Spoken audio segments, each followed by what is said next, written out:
Hello and welcome to Magicbricks Now, India's first 24/7 property business news channel. I'm Krishna Kumar and you're watching the Urban Debate. Let's begin with the top headlines at this hour. No new diesel SUVs can be registered in Delhi and the National Capital Region starting today. That is a Supreme Court order. The Supreme Court has also upheld the Delhi government's odd-even formula. That's our big story. Bengaluru is the most preferred investment destination for global investors. That's from a PricewaterhouseCoopers survey released today. However, India's Silicon Valley doesn't make it to the top 10. It comes in at number 12.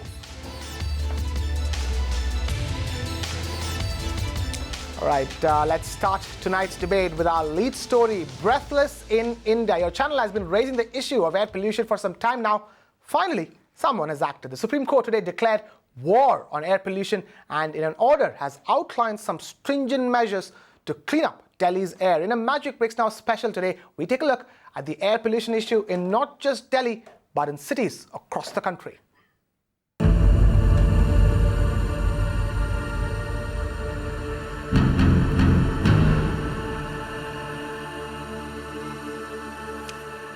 Now, the fight against air pollution in Delhi has taken a new turn. The Supreme Court has banned the registration of new SUVs across the National Capital Region. This move is a part of the Supreme Court's efforts to help reduce air pollution in the National Capital Region. The Apex Court has also ordered a strict ban on garbage burning and dust pollution. My colleague Deepa Rana was at that hearing earlier today and she sent us this report of the court's ruling. Take a look. The Supreme Court has agreed to ban registration of diesel cars over 2000 cc. Panel comprising heading by the Chief Justice of India announced the decision on the diesel cars. The ECC charge, that is the Environment Compensation Charge, on the light vehicles and the heavy vehicles has been doubled. That is, the light vehicles like the Santro and the Maruti Wagonars were paying 700 earlier. Now they're going to pay 1400. The heavy vehicles, including the SUVs, are now supposed to pay from 1300 to now 2600. That is what the Supreme Court has announced in its judgment. Also, all those who are undertaking construction will have to abide by the Central Pollution Control Board. That is, all the people who are undertaking constructions are supposed to abide by the rules made by the Central Pollution Control Board, which was also one of the guidelines that is announced by the Supreme Court. The court has also ordered vacuum cleaning and paving of roads to start immediately, which means that the dust that is there in Delhi is going to now be settled as vacuum cleaning is finally coming in. There is also a total ban on burning of municipal waste and garbage that we had earlier told you that disposal of garbage is one of the major factors contributing to the pollution in Delhi. That has been banned totally by the Supreme Court of India. The Apex Court, remember, the Apex Court order will override all orders passed by any other court and tribunal. Now, right after that Supreme Court order, Deepa caught up with Sunita Narayan, Director General of the Centre for Science and Environment, and asked her about how beneficial this move will be. Take a look. I think the court has recognized the public health emergency in Delhi and NCR. It has passed very important orders and we should thank the amicus, Mr. Hari Salve, for taking the effort to bring the matter to court and to arguing it so passionately and to make it clear to court that the issue of public health is of most importance. Ma'am, you're also fighting for the clean fuel that you're looking forward to in January. Yeah. I think in January, the two issues that will come up in court, which we have put up, is the advancement of the Euro 4 norm and the advancement of the Euro 6 norm. And it is very clear that when we get clean fuel across India, that is only when we will get better technology and the right to breathe across the country. And even today, when you get trucks moving from north to south, they are using dirty fuel. And that is important to stop. So I think the court will listen to that. The court will also listen to the matter of the closure of Badarpur Power Station, which is another issue we have taken to court. And just a confirmation that this judgment has come only for Delhi or for Delhi and NCR? It is for Delhi and NCR. And you believe that these kind of stringent measures should be required in other cities like Mumbai, Pune as well? Absolutely, and I hope that their people will take it to court as well. Now, Deepa also caught up with Wasim Qadri, advocate to the Delhi government, about the Supreme Court's ruling. Listen to what he had to say. Supreme Court has first of all appreciated the efforts of all authorities they have submitted before the court with unanimity. Therefore, Supreme Court has appreciated it. So far directions are concerned, the first direction, there are several directions. The first important direction is that all vehicles, means private vehicles, having capacity of more than 2000 cc, like luxury vehicle, will not be registered from today onward up to 31st March 2016. Second direction is that the goods vehicle which come from outside and which is destined to Delhi has to pay double cess. Third important thing is that the goods vehicle which is older than which is registered in 2005 or prior to that will not be allowed to enter in Delhi. So these are important issues. Third important issue is dust and burning of the solid waste. About solid waste, court has given direction that all the authorities should stop it immediately, whosoever, all authorities. And so far dust is concerned, the authorities which are concerned authorities like MCD, NDMC, DDA, they have been given direction that these construction sites should be closed and they should see that dust is not spread by them.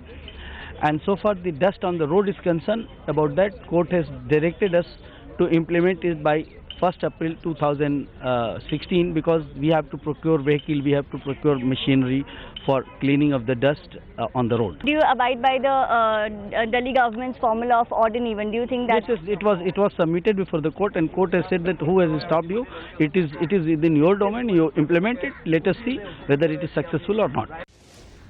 And joining us here on the Urban Debate is Meher Rafaat of Nagar NGO Alliance for Governance and Renewal and transport analyst and activist Sudhir Badami. Meher, Sudhir, thank you so much for being with us here on the Urban Debate, only on Magicbricks Now. I'm just going to kickstart things with an opening comments, but what we're also going to do is open up the phone lines for all of you watching, which is flashing at the bottom of your television screens. If you have any opinions or queries, you can reach out to us on that number. So let's get straight to it. Meher, Sudhir, your opening comments. Meher, to you first on this landmark judgment as far as fighting this pollution crisis this country is concerned. Well, it definitely is a landmark judgment. It's unfortunate that it had to come when Delhi is already burning, so to speak, and therefore you have to put such stringent measures into place. I've actually brought with me a copy of the VM Lal report recommendations, which was the committee set up to combat pollution over 15 years ago. And you will find that so many of the recommendations are in some measure similar to what Delhi has done, but in a more benign fashion. And it is unfortunate that it has taken something this severe to bring anything into focus. Maybe Bombay doesn't have to wait until the city goes up in smoke and can do something to try and combat this menace now. Absolutely. Before Bombay goes up, Mumbai goes up in smoke. Mr. Sudhir Badami, this is not just a Delhi issue, is it? Tonight we're discussing this because of the Supreme Court order regarding National Capital Region, but this is a nationwide issue, isn't it? Not so much as what is being talked about, because if you look at it, Delhi has the number of cars that they have is much more than the sum total of what Mumbai, Chennai and Calcutta has. So the density is high and usage is very high, and therefore the air pollution is also very, very high in Delhi. Mumbai is fortunate because of the sea breeze. Yes, there will be, because of inversions and whatnot, the polluted air will not move out of Mumbai region if we continue to be using personal private cars. But I think Mumbai has, by the study carried out by MMRDA in 2008, the comprehensive transport study reveals that only 4%, or it was I think 3% at that time, of Mumbaikars who use motor cars, personal motor cars. So it's actually speaking very small, relatively speaking, and there are more public transport users in Mumbai than anywhere else. But there's a little problem here in Mumbai, is that public transport has been given a step brotherly treatment, and therefore we end up having more cars coming onto the road, and all projects which are coming up are supposed to be, they talk about national urban transport policy, but I think they work towards getting more cars on the road. Mr. Badami, I want to ask you, how effective do you think a solution like this, say the Delhi government's odd even formula or this particular order regarding diesel cars registration, how much will it contribute to controlling the air pollution crisis in Delhi and the National Capital Region? Plenty, because I think straight away about 60%, it will come down by 40% at least by going even and odd. And it's a necessity. I've been giving an analogy of a child in the house having high temperature, and then while waiting for the doctor to come or trying to take the child to the hospital, the most important thing is to keep the head cool, and so you put a cold pad on the forehead.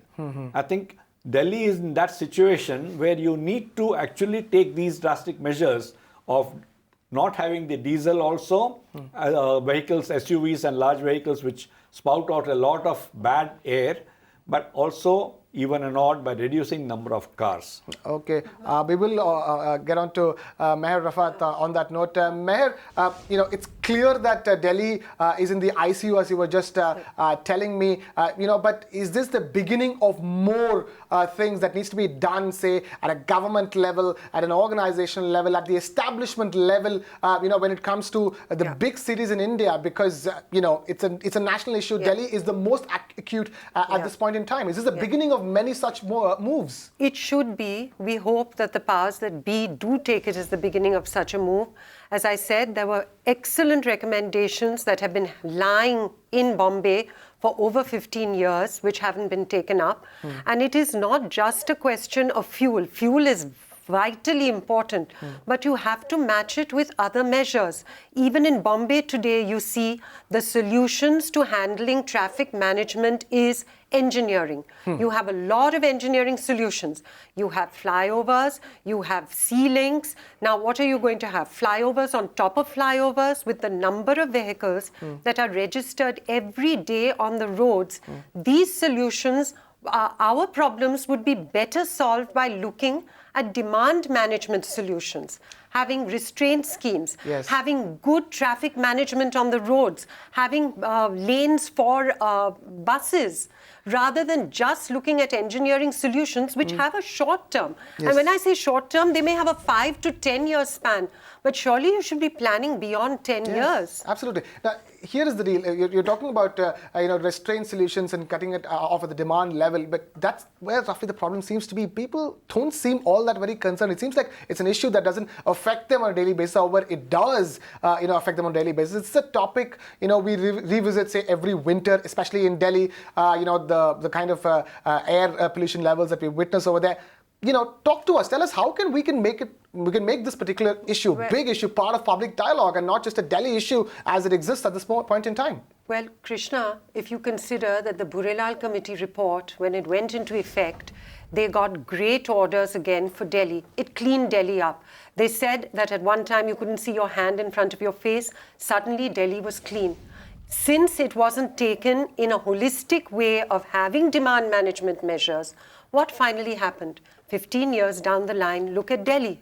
So do we want to face a crisis every decade or decade and a half? That's a very valid question. But on that note, let's just take a look at some resident views on this matter all the way from New Delhi. Then my colleague Deepa Rana did catch up with some of the residents in New Delhi and listen to what they have to say. So, sir, how do you think that diesel vehicles will help curb First of all, there is no wisdom behind putting diesel into the cars. It was meant for trucks and heavy performance equipment. Because diesel emissions are not good for the environment. That is point number one. Now, the mistake has been done. It has to be corrected. So, I agree with Supreme Court ruling. Point number two is why this 10-year formula. There are cars which are 2-year-old and their emission is much worse than which are 10 years old. So the standard should be what are the emissions and not the age of the vehicle. So how do you think this will change life in Delhi? See, one thing is the ban should, so whatever rules are put, they are put across the this thing, 2-wheelers, 3-wheelers or 4-wheelers. It's not odd even formula is only for cars and others. Because at the end of the day, if you see, two-wheelers are much more than cars, number of cars, and they are emitting also polluting. They are also polluting this thing. And Odd and even cannot help because I can have two number plates and Delhi police cannot check all the vehicles on the road with my RC, you know. And the challan is just 100 rupees. So if I have 100 rupees, I can drive even on odd and odd on even. So even if it is 500. Now the point is, all policies are good. Who will implement them? And how it will be implemented is very important. Do you think fines are a formula to curb down pollution? No, I don't think so. The fine has never been the idea behind all these things. The only thing is that they have to check it properly. Just increasing the fine does not mean that they will be stopping all the things. I think increasing the fine is a welfare measure indirectly for Delhi police. For Delhi police only, yes, I agree with it. The only way is construct smart cities around Delhi, take the population of Delhi out of Delhi, reduce the population by 50%, everything will fall in place. Sudhir Badami, I'm going to come to you on this. I've just heard these people out. Several issues, interesting points that residents had. One was it's not just the cars which have diesel. There is the two-wheelers as well who contribute to air pollution as much as the cars. And the second is policies are great. How will they get implemented? It's a 100 rupee challan. At the end of the day, these solutions might just fall apart when it comes to controlling air pollution on the ground, won't they? See, one of the things that Delhi government is trying to do is introduce about 6,000 buses. During Commonwealth Games, there were lanes, bus lanes. If anybody entered the bus lane, I think they were very heavily penalized. So lanes were not being used by cars, they were being used by buses. And these were essentially for so many players and officials of the games moving from one stadium to the other one and things like that. So it worked, but after that it did not work. So you have to enforce this kind of discipline, and it is possible. Second thing is, I think instead of discussing whether this can be done or that can be done or how it can be implemented, you have to raise the level of people's involvement and understanding and appeal. And just not appeal, penalty is one aspect of it, but I think to let people know that it is their lives, their lungs and their children's future that you're looking at it in the winter time. And all this is, let me reiterate, is for the winter in Delhi. And therefore, you have to take care of this in this particular time. And matter is, I'm a little surprised that Mr. Kejriwal has been thinking about it only from the 1st of January rather than from 15th of December itself. Things are bad, and I think they should have taken this action right away. Like I said, the child is having high temperature, you have to take care of it by putting the cold pad. Absolutely. Before we go any further, there is this lot of talk about this smart city projects and etc. etc. We're yet to find the reality of how these smart cities will be. I just wanted to check. Now they're at that stage where proposals are being submitted, plans are being made for the future. Talk to us, Meher. First to you. How do you see that helping? We are trying to reinvent our cities. What can we do different this time around? Well, apart from all the various high-tech aspects that one talks about in a smart city, like Sudhir said, I think we have to get people to invest in quality of life. And if that is your directive principle, if that drives your policies, if you talk about how people are going to live a better life and not just a more affluent or more technically enhanced life, I think that would change a lot of how we think about how our cities should develop. In fact, the odd thing is that whenever matters like this have gone up to the Supreme Court has always ruled in favor of quality of life. And yet we find that when it trickles down to policies from various governments, central and state, that doesn't seem to be the driving force behind a lot of what we do. Yeah. And Mr. Sudhir Badami, didn't you tell us, in the process of us trying to reinvent our cities, if you can give us, say, the top 3 things that we need to do, as Meher was just talking about, not just affluent, technologically savvy lives, but healthier lives, a better lifestyle. What do you think that needs to go right when it comes to the smart city plan that this country is obsessed with at the moment? I think smart part of it, I think almost every other person is having smartphone nowadays. But I think what we need to do is to just enhance the quality of life, which is actually deteriorating thanks to the various congestions that have happened. And like somebody else mentioned on the TV right now, we can't decongest. We can only maintain the status quo and try and improve and perhaps decongest gradually, but that cannot happen. Normally, it doesn't happen. Even Mumbai, for example, in the island city, the population has decreased, so to say, from 33 lakhs to 31 lakhs in over the last 20 years. So it's not decongestion that has happened.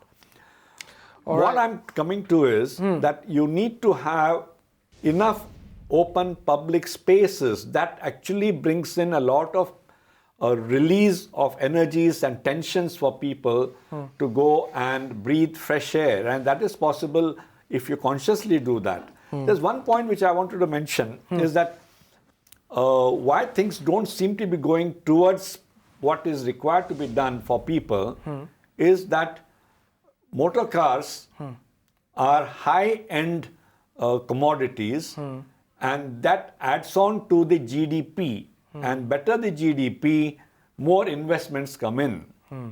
And more investments come in is a whole vicious cycle which actually is spoiling the quality of life of citizens. So we have to seriously look at this economics combined with quality of life. Absolutely. It's time for soul searching. That's a certainty. But now, even as we talk of Delhi's rising air pollution levels, so let's quickly take a look at Bengaluru, which is not really far behind. The city has high levels of minute particles, and the biggest culprit over there is vehicular emissions. What is Bengaluru doing to address this issue? Well, the BMTC, or the Bengaluru Metropolitan Transport Corporation, is looking to set up an intelligent transport system in the city. What is the system all about? We have a quick report from Amita Balachandra. Let's take a look.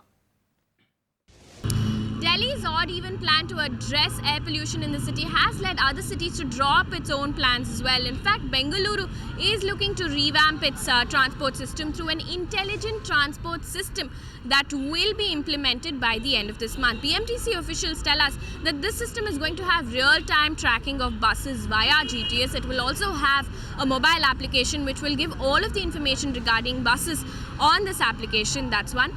Second, 10,000 electronic vending machines have already been installed in order to be able to facilitate this system. Third, of course, which is very interesting, is that there is going to be a prepaid smart card. This is quite interesting, especially because it works like a prepaid wallet, wherein you can store some cash and use it as and when it is required. But what is also interesting is that you can use this same card in retail outlets. So it works like a 2-in-1 card, which will be implemented by the first week of April, because BMTC officials tell us that there are a couple of approvals that are pending, and it will require at least 6 months for those approvals to take place. The kind of investments that have gone in, of course, is that they tell us that the tender has asked for 1% of the entire revenue that BMTC is incurring per month, which is roughly about 160 crore rupees. Now, the main objective of this system is to ease traffic in the city, to get people to ditch their own vehicles and use public transport system. Remember a couple of weeks ago on Magicbricks Now, we spoke about Bangalore's rising air pollution levels and vehicular emission. On Magicbricks Now, we identified that is the biggest culprit that is adding to air pollution in the city, and this system aims to address that issue. Amita Balachandra for Magicbricks Now. Mr. Badami, we just heard out that report. Your take, is that one way that city planners can go to fix pollution in their cities? It's not the city planners who have to go. It is the politicians who have to take the lead and go ahead with public transport as the first thing to put it in, not waiting for hue and cries of motor car users. Put in a lot of vehicles, buses, and better to have BRTS put in, because BRT is an efficient way of running buses most optimally. And therefore, you have to actually let the car users suffer a little but provide the public transport. Thereby, the car users will be forced to use public transport and they get into the habit of using. But yes, public transport, we don't go by the buses or the standard that we have today. We got to go and have the good quality buses. I think it should be comparable to what we call metro. And only thing is, metro costs 20 times the BRT. Yeah, I couldn't agree more with you. Fixing public transportation across all major Indian cities can fix the pollution crisis in this country to a large extent. Meher, I'm going to come to you on this. Not in terms of what the city planners and the politicians can do. What can citizens do? What can we do? We always look up to somebody else to come and fix this problem. We can do a lot ourselves, starting with, myself. Well, I think it has to be in tandem. As Sudhir said, we have to increase, not just increase, we have to enhance public transport. Public transport must be of a quality that the car owner is happy to use, as you have in a lot of Western cities. But simultaneously, you have to have certain restraints on citizens. London put in a congestion tax for the central business district. It reduced vehicles in the central business district and also cut pollution tremendously. There, the citizens have a responsibility. We have to buy into these measures and not consider that they are impediments for us or not consider that they are impinging on our freedom, but rather that they are creating a situation which gives us the freedom to breathe, the freedom to move around our city, and the freedom to have some equity in how the space of the city is used. Today, as you yourself said, car owners in Mumbai would not be more than 7%. Do you know that they take up 97% of the road? Now, is that fair? Absolutely. There is no answer. There's only one way to answer that question. No, it is not fair. Mr. Badami, I'm going to come to you on that question. There is so much that the politicians can do, city planners can do. What can citizens do? I mean, now that it's very clear in our face and we cannot avoid this problem that we are breathless in some of the major cities in this country, what can we as citizens do? Simple. Do a Rasta Roko and demand that the right policies are implemented. As simple as that. The right policies are implemented. What I was trying to ask you was that, we as citizens, the way we consume fossil fuels, the way, we want to have, 2 cars per family these days. I'm sure there is a certain sense of awakening. You're talking about soul searching as we as citizens that we have to, and some of this particular quote out is not a kind of a punishment on us to not use cars, but more as a sort of a wake up and smell the coffee. You need to use less of these fuels and less congest less going forward, right? So that way, I'm sure we as citizens can do a lot of self-restraining measures to not add to the pollution crisis, right? But is there an option? If I'm a car user and my spouse is also using my car, supposing, then considering the situation that exists today, we have different activities, automatically the spouse also would like to have another car because I think the public transport is impossible. I, as an activist, I travel by public transport to get the pulse of what's happening. But when my pulses are at the, really worn out, I still prefer to get into a car and let the car be driven by a driver and I'm relaxing behind. But I think that should not be the situation. Situation should be that I should be able to walk up to the bus stop or the railway station or metro, get into it and reach my destination. It really has to be worked out in tandem, Krishna. That is the only way. Things have to happen parallelly. And I think that with Delhi as an example before us now, maybe Mumbaikars will also realize that they don't want to enter that sort of inferno and take some measures. You mentioned something about number of people wanting to have 2 cars. As I said, there are some families like what I narrated. Yes. But the thing again is coming down to less than 4% of the population are using vehicles, personal vehicles, motor cars in Mumbai. True. So from Mumbai, that is not the major thing. And therefore, in fact, there's one point which must be brought into picture, leave aside the air pollution part of it, is that because of the high overload on the railways, the casualty there is approximately 3,600 persons per annum. Now, this is a shame. In a country where we had to value life, every life lost means 5 persons per life is getting badly affected directly. Yes. So we have to take care of the cost. If you start working on the costs of that in the financial terms, it's much more than I think what is being gained otherwise. Yes. 4% uses cars. Meher, I'm going to come to you on this. It just popped inside my head. How can we bring the cities to focus on pedestrians? You know, roads are so bad that we have to use a car, as Mr. Badami was just talking about. Yes, initially you want to get the pulse of the city. After a point, it's like, let it be. Let me just slip back into my mode and not be an aware citizen. So pedestrians and having actual good places for people to walk can also solve this problem to a large extent, right? Yeah, definitely. The pedestrians are given complete short shrift in the city. Pavements are practically non-existent. Wherever you have pavements, the paver blocks are uneven. It is so difficult to walk on them, even if you're a hale and hearty young person.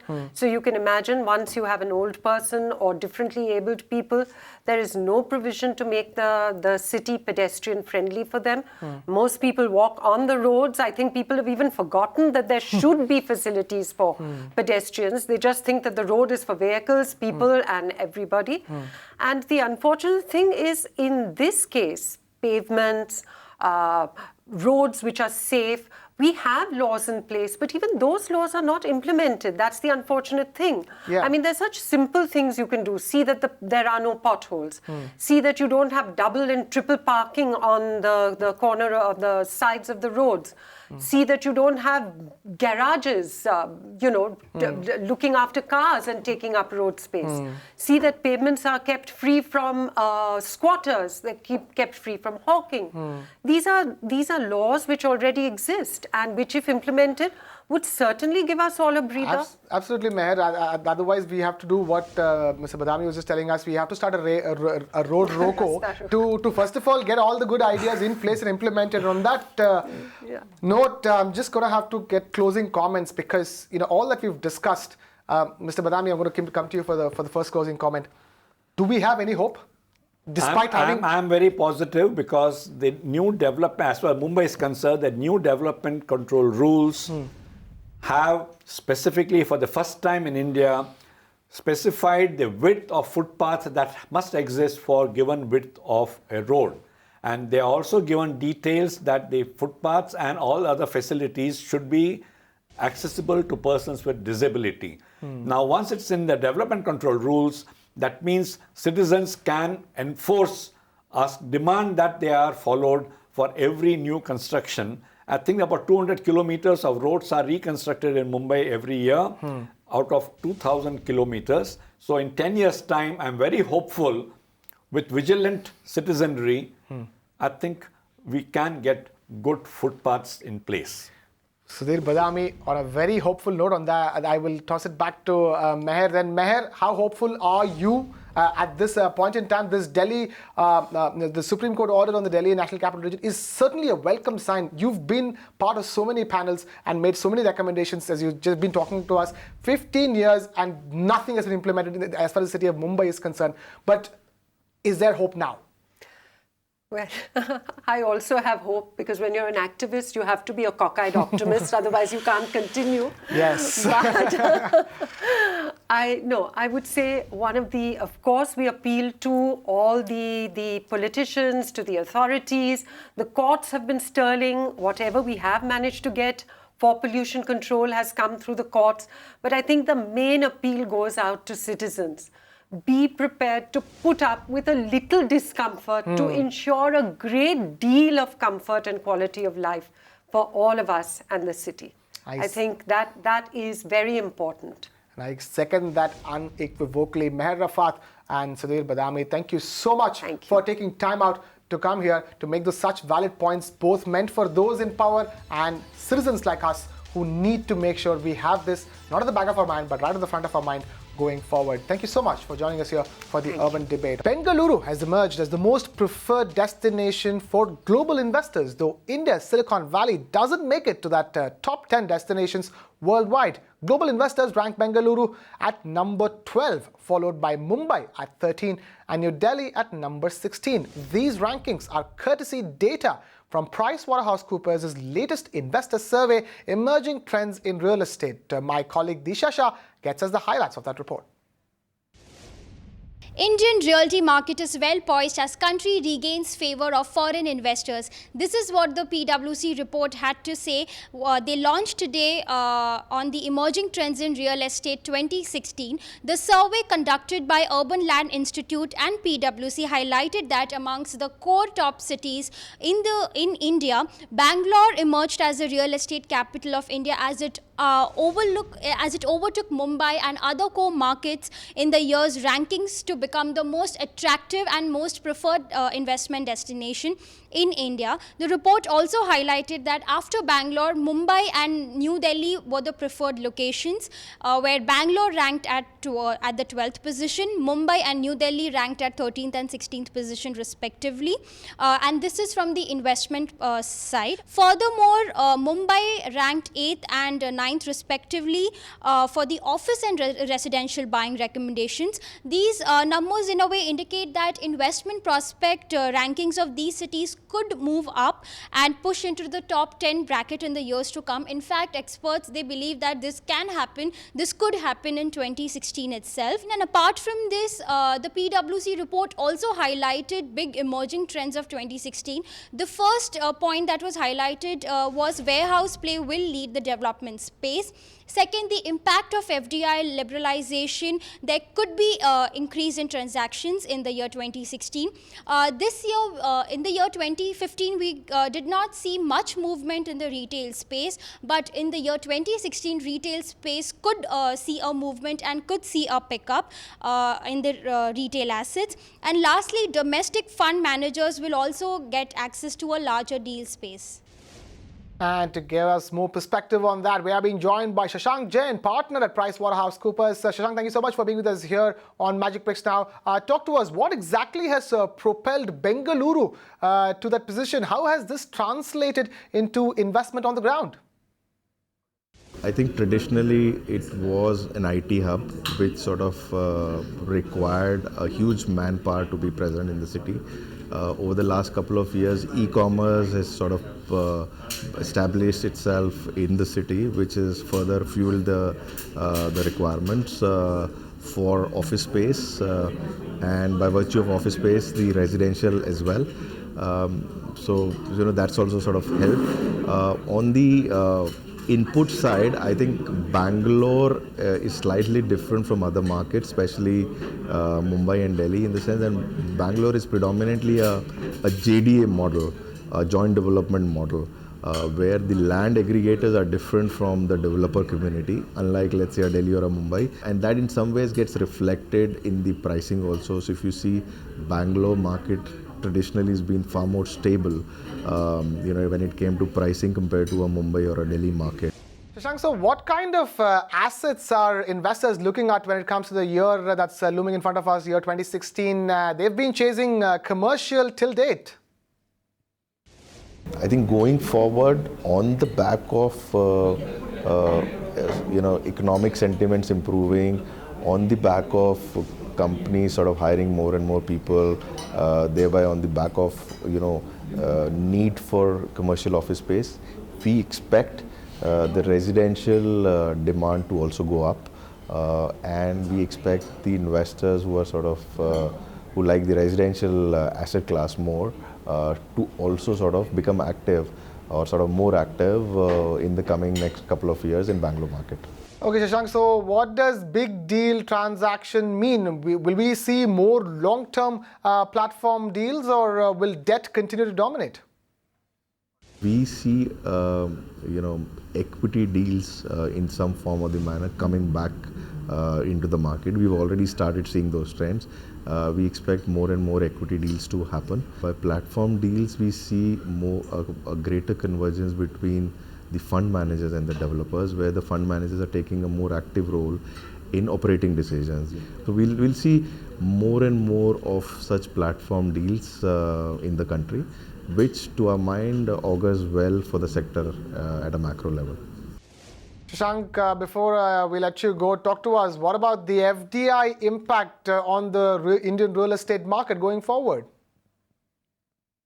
That definitely provides more options on the exit side, which will in turn give a big boost to the investment outlook. As far as the investors are concerned. I think the other thing which has worked well is the easing out of investment on the retail assets. That to my mind is going to be another game changer for the sector in the coming few quarters or couple of years, where we haven't seen a lot of FDI investment come in the retail sector, and we are hopeful that we will see a greater capital flow to this asset class. All right, Shashank Jain of PricewaterhouseCoopers, thank you so much for joining us here on Magicbricks Now. Moving on to Chennai then, which was last week bowed under the brunt of the devastating floods. Life is slowly returning to normalcy, and the residents in Chennai are in the process of recovering from its aftermath. But what was its effect on the city's real estate market? My colleague Rahul Dayama caught up with Jaggi Marwaha of JLL to find out the effect of the floods on Chennai's property market. Listen. In a short term, there would be an impact, especially with regard to projects which have been under construction. They will face delays because labor will take some time more to come back. They would also have, restarting of these projects will take some time. And given the magnitude of the catastrophe that has hit Chennai, I think even the regulatory bodies will now swing into action, and they will take some steps which even may affect overall delivery, because they will now start opening out projects, statutory approvals and all that. So there will be some in the medium and short term area, there will be some delays in projects. So that will affect buyer sentiment for some time. As far as the prices are concerned, a few of them saying that it's quite normal in the aftermath of a calamity of this sort. There will be some sort of a correction in prices. How do you anticipate prices? Do you see a drop in prices in the near term? No, I don't see there will be a drop in prices, but there will be a drop in velocity of sales. There will be certain amount of introspection before clients actually start buying. In terms of the commercial establishment, you have a lot of IT parks flooded at the top. Names that we could think of had their offices gone down in water. So as far as the commercial space is concerned, how do you see things panning out on that front? See, the office side of things are far more disciplined, far more they work on a business continuity plan, disaster recovery. But in this rain, I think none of the DRCs and the business continuity plans have worked for most of the companies. But it's a huge wake-up call and a learning for many people who thought that this kind of a calamity could never hit them. Jaggi, again reaffirming the fact, so you're telling consumers who want to go out and buy a home in Chennai to do the due diligence, ensure you're in the right place, but continue investing. It's the right time to invest. Yeah, because I don't think there will be a paucity of people buying real estate. That will not be.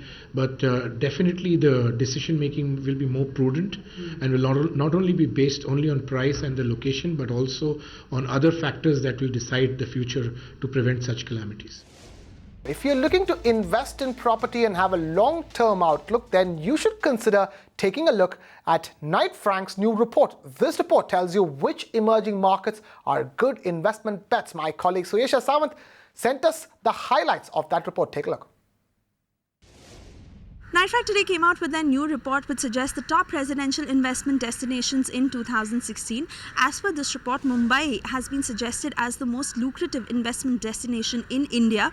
Amongst the micro markets, it is Mud Marve, where the prices are likely to double by 2020 as per this report. Now, this survey has been held across 6 cities which include Mumbai, NCR, Bangalore, Pune, Hyderabad and Chennai. Of course, the Chennai market was left out today owing to the aftermath of the floods, and this market will be reviewed again in the time to come. Now, just to give you a city-wise breakdown, in Mumbai one can look out for Mad Marve, Ulve and Majivada. In NCR one should look out for New Gurgaon sectors 81 to 95 and Golf Course Extension Road. In Pune they suggest that areas like New Airport Road, Viman Nagar and Vishrantwadi will pick up in the next 5 years. In Bangalore it is Panatur, Vartur and Thani Sandra, and in Hyderabad it is Pupalguda, Narsingi. Now these areas have been surveyed on the basis of key drivers which include social infrastructure, job creation, land accessibility, proximity to basic amenities, and the lifestyle that these micro markets can give. Of course, they are saying that this survey is completely based on the key indicators in the market right now, and like the last report which they had released in 2012, as per that report, NCR is the only market which has not done as well as they had preempted because of NGT issues and a lot of litigations that the city got into. But they are saying that if the key indicators go as per how they are promised, then the destinations that I just listed out should certainly be looked out for. And to understand that report better, we are being joined by Samantak Das, National Director of Research at Knight Frank. Samantak, thank you so much for being with us here on Magicbricks Now. My first question to you is, why do you think the prices will appreciate in these micro markets? The major driver for residential market or markets, the drivers are employment generation, incremental, additional, and the new infrastructure projects that are coming up. So you have to have an understanding, proper understanding of where, which destinations, which clusters the employments are coming in terms of office space, infrastructure coming, and then you have to understand the impact. So we have done that analysis across all the top 6 cities of India, and then within cities we have identified these destinations. So major driver, employment, infrastructure. Yes, like in Mumbai, Mad Marve is only infrastructure, and there is an opportunity of lifestyle change in that zone, in that location, because of 2 infrastructure projects. One is the most important coastal road, another is the Mad Marve, that bridge linking to Warsaw. As a resident of Mumbai, I would be certainly looking at Mad Marve. But Samantak, talk to us. As per your estimate, how much is this appreciation going to be? As I said, the appreciation in all these destinations is anywhere between 41% to 94% in 5 years. So if you annualize it, annual yearly would be anywhere between 7.2, 7.5% till 14%. So that's the range that we have kept, and that's our estimation. Now, real estate earlier used to be perceived as, doubling in 3 years or maximum 5 years. That's not going to happen. Samantak, so net, are you trying to say that the time to buy in these markets is right now? Yes, I mean, this is the right time to buy, definitely, because we don't see that residential sector will go further down. So this is enough of rock bottom stage for residential sector. Now you have to understand that there is a change in the mix of investors as well. Now, first, the speculators are out of the market. Even cities like National Capital Region, Delhi, which was full of speculators, 6 months, 1 year, maximum 2 year exit horizon, it's out of the market. So today, most of the cities are now have end users, driven by end users, even National Capital Region of Delhi. Next, you have investors, definitely, but those are long-term investors. The investment horizon has changed. So earlier we used to think that let's exit in 3 years. Now they have, the horizon has changed. It has moved quite long, and it's not less than 5 years. Samantak Das of Knight Frank, thank you so much for joining us here on Magicbricks Now with your perspectives. Moving on from that to our special series, War of the Cities.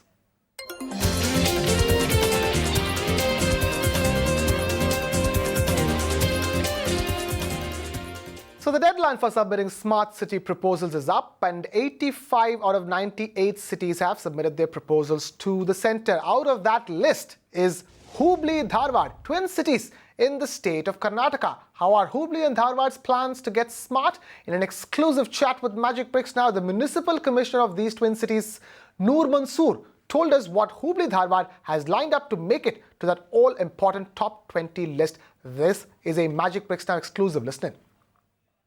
We have our plans for Hubli Dharwad based on our strength, basically. Hubli Dharwad has a lot of, it is a twin cities, and Hubli being business and commercial center, and Dharwad is the educational hub. We have a lot of educational institutions here. We have 5 universities here. And then a lot of graduates come out of Hubli Dharwad region. In fact, Hubli Dharwad is the second biggest city in northern Karnataka, in entire Karnataka. and it is a prime educational center for entire North Karnataka. So the graduates who come out of these institutions, we want to harness that strength and resources strength available in around this northern Karnataka and make Hubli Dharwad an engine of growth and make a very livable and sustainable city. Area-based development, we have a BRTS corridor running between Hubli and Dharwad. It's a 22-kilometer corridor where we are having a bus rapid transit system in place with the help of World Bank and state government. It's a 695 crore project. It wants to bring down travel time from 1.5 hours to 30 minutes. So it will be a high mobility corridor. We want to use that strength. And a relatively undeveloped area is there in between Hubli Dharwad. And we want to develop that area, retrofit it partly and a new development partly. And around that area, we have a lot of government spaces available. So here we want to develop 4 zones as growth centers with educational center and industrial center and 1 logistics center we want to build in this area. And then we also divided that area, entire 1,333 acres of land. We have divided into 6 neighborhoods. Each neighborhood will have all the basic facilities required for a modern city. So this is the core area where we want to develop and make this area-based development into a central core area which will have the economic activity required for the development of Hubli Dharwad. And with that, we've completely run out of time here on this show. But remember, if you have any feedback or suggestions for us, write to us on the email IDs flashing on your screens. We're also on Twitter and Facebook, so feel free to tweet to us or post a query on our Facebook page. We would absolutely love to hear from you. Also remember to check out our website with live streaming, www.mbnow.in. And with that, it's a wrap on this edition of the Urban Debate on Magicbricks Now. Thank you so much for watching. This is Krishna Kumar signing off.